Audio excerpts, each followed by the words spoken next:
Halo netizen mager yang budiman, bagaimana kabarnya? Udah dapat jatah tahun baru dari doi? Kembali lagi bersama saya Deta, dan pada kesempatan kali ini saya akan merangkum alur cerita film yang berjudul Den of Thieves. Film ini rilis pada tahun 2018 kemarin dan dibintangi oleh sang raja dari 300 pasukan dari Spartan, yaitu Gerard Butler. Tanpa banyak bacot lagi, langsung kenakan headset kalian dan selamat menonton.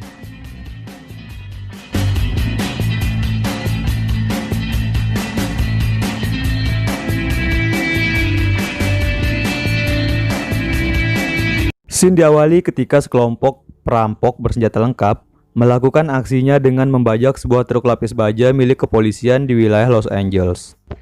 Sebelum truknya dibajak, si supir yang merupakan anggota polisi terlebih dahulu menghubungi rekan-rekannya untuk meminta bantuan. Karena diduga akan mengambil senjata, salah satu anggota polisi ditembak mati oleh perampok tersebut. Tidak lama kemudian, datanglah anggota polisi yang lain. Terjadilah kontak senjata yang menyebabkan beberapa orang polisi gugur dan salah satu perampok yang bernama Marcus tewas di TKP. Para perampok berhasil kabur, dan ketika sampai di markas mereka, sang ketua perampok yang bernama Ray Merriman mengatakan bahwa mereka seharusnya tidak membunuh polisi di sana, sebab itu merupakan kategori tindakan kriminal berat. Dan sekarang, mereka akan berurusan dengan satuan elit kepolisian Los Angeles.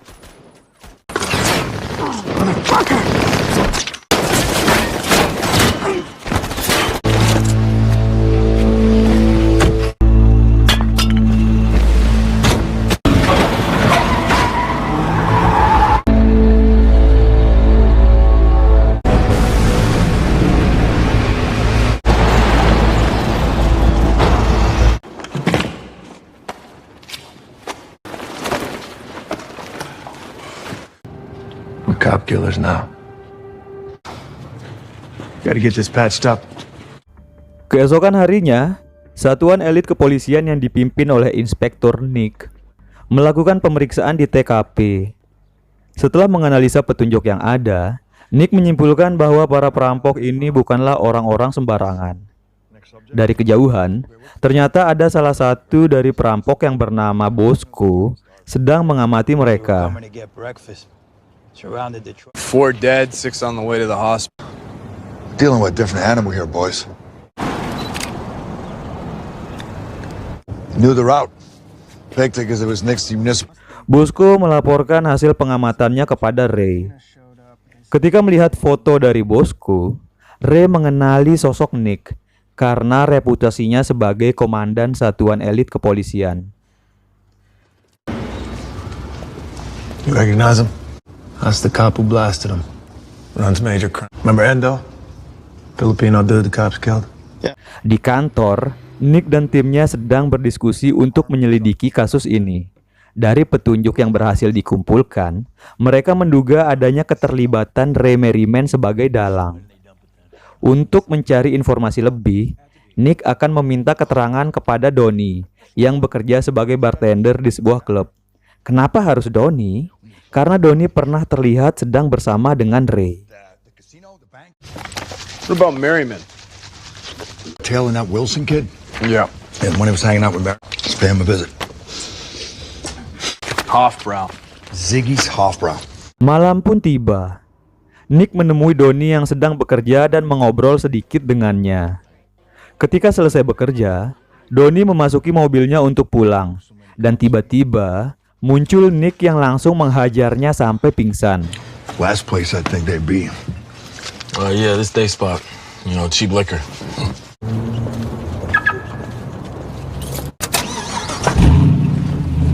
Alright. Dude, what the fuck is... Keesokan paginya, Donnie terbangun dan ketika keluar dari kamar, dia ternyata sedang berada di tempat Nick. Tanpa buang-buang waktu lagi, Nick mulai menginterogasi Donnie. Awalnya, Donnie mengatakan bahwa dia hanya bekerja sebagai supir untuk Ray, dan selebihnya dia tidak tahu apa-apa. Setelah Nick mengancam akan menjebloskan Donnie ke dalam penjara yang penuh dengan tahanan homo, akhirnya Donnie mulai menceritakan semuanya. mulai dari awal pertemuannya dengan Ray sampai keterlibatannya dalam semua aksi perampokan bersama Ray. Dia juga mengatakan bahwa Ray Merriman adalah yang sangat jenius. Dia merencanakan segala aksinya dengan sangat detail. Setelah mendapatkan informasi yang dibutuhkan, Nick membiarkan Donnie untuk pergi.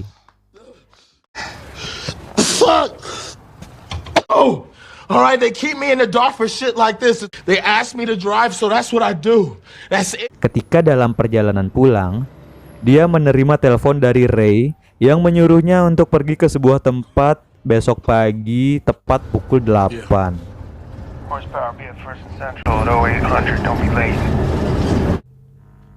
Keesokan harinya, Donnie sudah berada di tempat yang telah ditentukan. Kemudian datanglah Ray beserta yang lainnya untuk menjemput. Ray kemudian membawa mereka ke sebuah gedung. Disinilah Ray menjelaskan misi mereka selanjutnya adalah merampok Bank Federal Los Angeles. Bank dari semua bank yang ada di Los Angeles. Jadi kalau di Indonesia itu seperti Bank Indonesia. Jadi, semua bank yang ada di Los Angeles akan menyimpan uangnya di bank ini. Tentu saja sistem keamanannya sangat ketat. Hanya bank ini yang tidak pernah kebobolan oleh perampok. Ada 53 kali percobaan perampokan tetapi tidak ada yang berhasil. Setelah menjelaskan tentang misi mereka selanjutnya, Ray juga menjelaskan cara kerja sistem keamanan bank yang begitu ketat dan bagaimana proses kegiatan operasional bank ini setiap harinya. Kurang lebih seperti ini. Yang pertama, setiap hari, truk lapis baja mengantarkan uang setoran dari semua bank konvensional yang ada di Los Angeles. Nomor seri dari setiap lembar uang akan direkam di pusat data Bank Federal ini. Jadi, apabila hilang selembar saja, uang itu dapat dilacak keberadaannya dan siapa yang menggunakannya. Yang kedua, petugas bank akan membawa semua uang itu ke ruang pemeriksaan untuk diperiksa ketepatan jumlahnya dan memisahkan antara uang pecahan baru dengan uang pecahan lama. Yang ketiga, uang pecahan lama yang sudah dipisahkan akan dihapus nomor serinya dari pusat data Bank Federal ini, sehingga uang ini dianggap sudah tidak ada lagi atau sudah dihilangkan. Kemudian yang keempat, fisik uang pecahan lama akan dimasukkan ke dalam mesin penghancur kertas, kemudian akan dibuang ke tempat sampah. Jadi inilah rencana Ray. Mengambil uang pecahan lama yang jumlahnya kurang lebih 30 juta dolar sebelum dimasukkan ke dalam mesin penghancur kertas. Dengan mengambil uang ini, mereka tidak akan dikejar oleh polisi karena uang pecahan lama sudah dianggap hilang. So genius. Sementara itu, Nick dan timnya sedang mendalami informasi yang diberikan oleh Donnie. Kemudian mereka mulai mengidentifikasi profil Ray Merriman dan profil krunya satu persatu. He served with Merriman? Not only that, By the way, SP Victorville shoot until June of 16. Okay, here we go. Ray Merriman mulai menyiapkan segala sesuatu yang dibutuhkannya dalam misi kali ini. Dimulai dari Donnie yang melamar sebagai kurir di sebuah restoran Cina. Ini dilakukan agar dia bisa masuk mengantarkan makanan untuk petugas di dalam Bank Federal itu.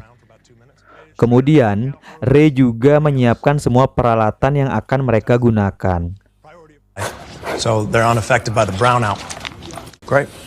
Once we breach the count room, only thing left is... There's a... where'd you get all this information from? Keesokan harinya, Donnie mulai menjalankan tugasnya sebagai kurir makanan yang mengantarkan pesanan petugas Bank Federal itu. Dia membawa 2 bungkus makanan, 1 bungkus untuk petugas, dan 1 bungkusnya lagi dia letakkan di saluran udara di dalam toilet. Thank you. Chingin. How y'all doing? Hello. Good. How you doing today?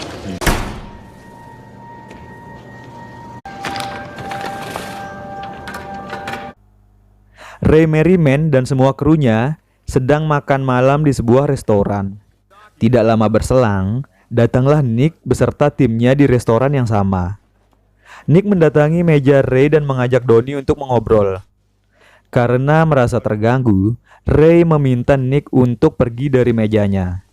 Right? Yeah. Yeah. I really appreciate you popping off. All right, man. Owens. Yeah, they were big, but man. Look, man, listen. You got a beautiful family. Everything.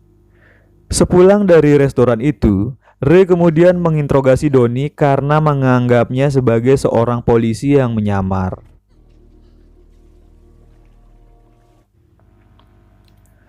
Donnie mengatakan kepada Ray bahwa dia bukan polisi dan tidak memberitahukan informasi apapun kepada Nick. Ray pun percaya. Kemudian Ray menyuruh Donnie untuk memberitahukan Nick bahwa aksi mereka akan dilakukan pada hari Jumat. And you know I'm the last person that'll fuck up, all right? Now he came to me, he know you. Friday. Make sure he knows it's on. Ketika Nick sedang berada di toko pakaian, Donnie mendatanginya.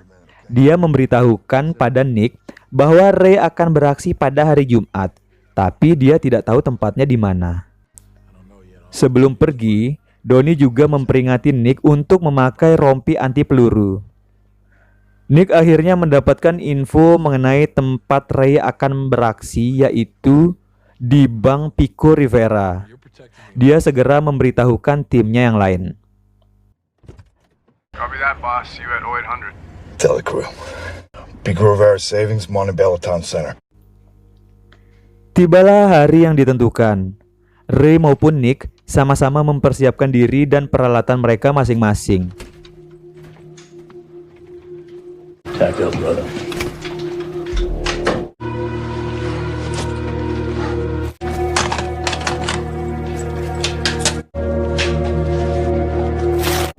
Nick dan tim tiba terlebih dahulu di TKP. Kemudian mereka melihat Ray dan krunya tiba dengan menggunakan senjata lengkap dan dilengkapi dengan rompi anti peluru. Mereka pun langsung beraksi dengan masuk ke dalam bank dan menyandra semua orang yang ada di sana.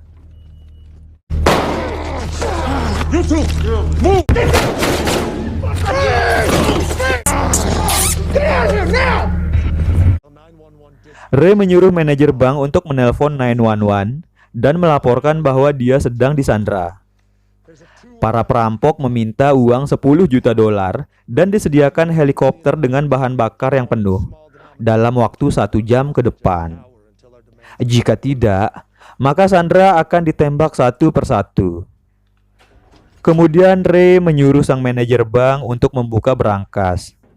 Tidak lama kemudian, Ray dan anak buahnya meledakkan sesuatu di dalam bank. I'm gonna put this on speakerphone.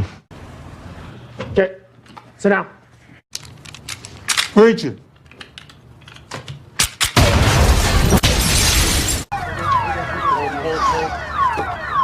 Well, they just blew the vault. What the fuck? Setelah melihat blueprint bank, Nick mengetahui jika ada saluran air yang terdapat di bagian bawah lantai bank. Akhirnya, dia memikirkan jika Ray dan krunya bisa saja keluar dari bank itu melalui saluran air tanpa mereka sadari. Nick kemudian berinisiatif masuk ke dalam bank untuk membuktikan dugaannya. Ternyata benar, Ray dan krunya sudah tidak ada di dalam bank itu.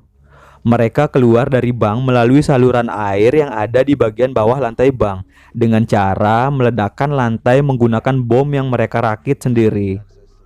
Nick masuk ke dalam saluran air untuk mencari jejak Ray dan krunya.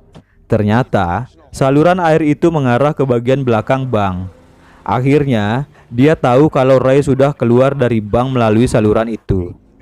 Nick dan tim segera pergi meninggalkan Bank Pico Rivera untuk mencari keberadaan Ray dan krunya.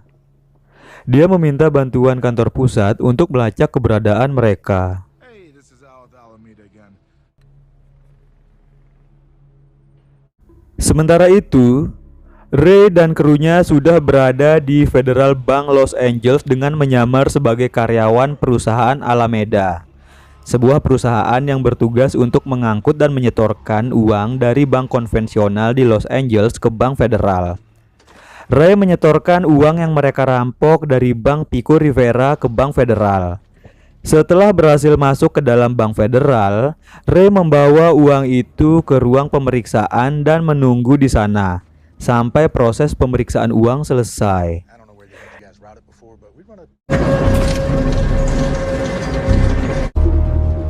How you guys doing today?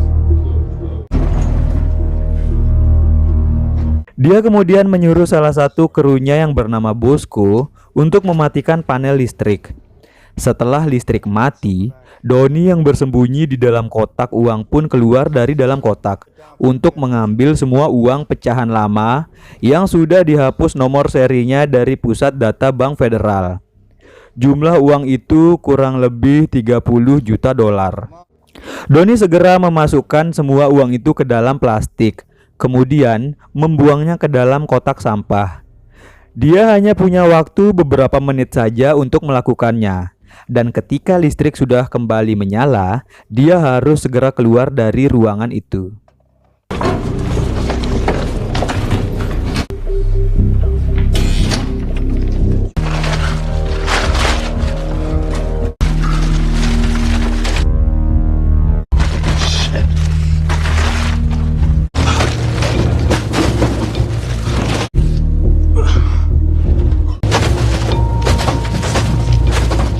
Beberapa menit kemudian, listrik pun menyala kembali, dan Donnie segera keluar dari ruangan itu melalui saluran udara.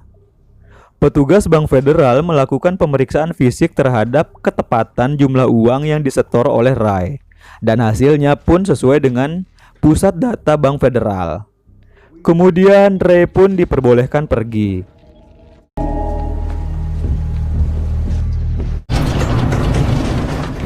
The count was good. 712-200. Russell. The count is on.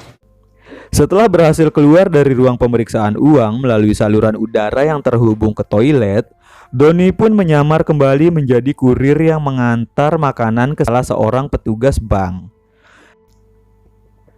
Ketika sampai di pos pemeriksaan, polisi yang berjaga di sana tidak melihat Donnie masuk untuk hari ini, tapi sekarang tiba-tiba dia melihat Donnie keluar.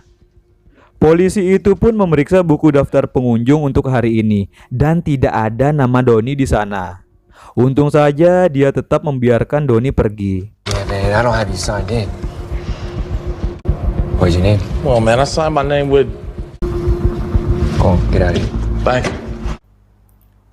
Bosco yang tadi bertugas mematikan panel listrik di Bank Federal, sekarang bertugas melakukan pembajakan terhadap truk sampah yang baru saja selesai mengangkut sampah dari Bank Federal. Kemudian, dia membawa truk itu ke tempat pembuangan sampah. Di sana sudah ada Ray dan Levo yang menunggunya. Nick yang sedang melakukan pencarian terhadap Ray dan krunya melihat Donnie yang baru saja keluar dari Bank Federal. Dia langsung menyergap dan memasukkannya ke dalam mobil. Salah satu kru Ray melihat Donnie disergap dan langsung memberitahukannya kepada Ray. Di dalam mobil, Donnie diinterogasi sambil dihajar habis-habisan oleh Nick dan timnya. Akhirnya Donnie memberitahukan keberadaan Ray. Tanpa membuang waktu, Nick langsung tancap gas untuk mengejarnya. Beberapa saat kemudian, dia melihat mobil yang dikendarai oleh Ray dan krunya menuju ke wilayah selatan Alameda. Heading southbound on Alameda. Get up ahead. What's going on? Corridor.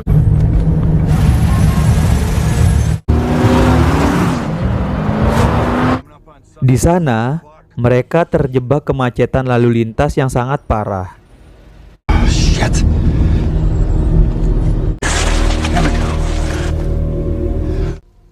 Nick memutuskan turun dari mobil untuk menangkap Ray. Dia memberitahukan pada timnya jika Ray menggunakan rompi anti peluru. Donnie pun diborgol di dalam mobil.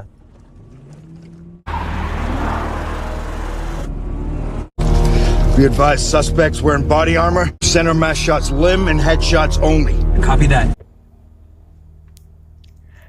Ray yang melihat Nick sudah turun dari mobilnya, langsung mempersiapkan dirinya dengan senjata mesin. Disinilah adegan tembak-menembak yang lumayan epik terjadi. Dua orang kru Ray, yaitu Bosco dan Levo, tewas. Sedangkan satu orang tim Nick juga tewas. Ray yang terkena tembakan di bagian lengan berusaha untuk kabur. Nick tetap mengejarnya hingga sampai di suatu tempat dia menembak Ray hingga tewas. Sheriff's Department, stay down.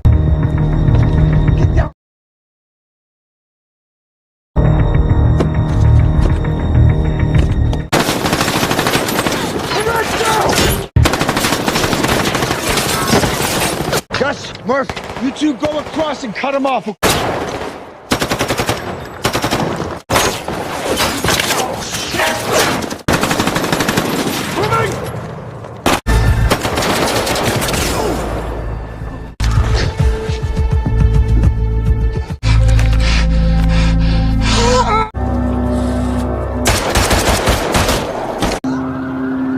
It's all two.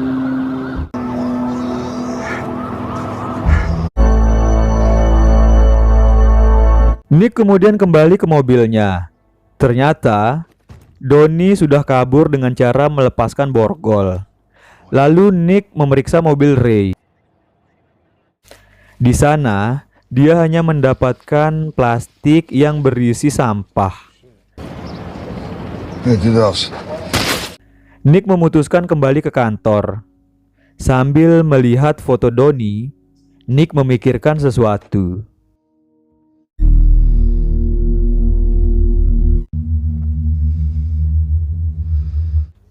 Dia kemudian pergi ke tempat Donnie bekerja. Tetapi Donnie sudah berhenti sejak 2 hari lalu. Di sana, Nick melihat foto Donnie beserta sebagian kru lainnya tertempel pada dinding klub. Pada scene inilah kita akan mengetahui fakta yang sebenarnya, bahwa selama ini ternyata Donnie lah yang menjadi dalang utama dalam aksi perampokan bersama Ray.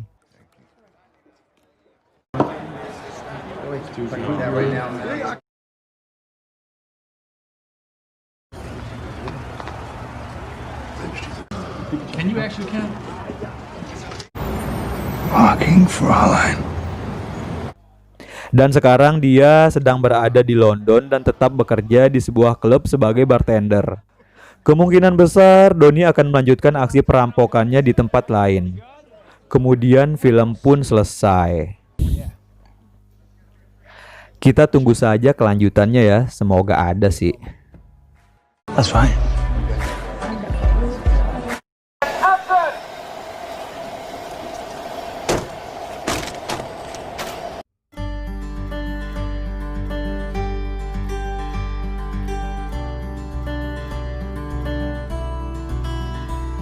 Setelah nonton film ini sampai selesai, saya ngerasa Mary Mann lebih cocok jadi anggota polisi saja dan bekerja sama dengan Nick. Apalagi ketika Ray menembakkan senapang mesin di tengah kemacetan itu, asli keren parah sih. Pesan moral yang bisa kita ambil dari film ini adalah pakailah kejeniusan yang kalian miliki untuk melakukan hal-hal yang lebih berfaedah, seperti memberantas korupsi di sekitar lingkungan kelurahan. Saya Deta undur diri dari hadapan Anda. Sampai jumpa di video selanjutnya dan jangan lupa sholat. Assalamualaikum warahmatullahi wabarakatuh.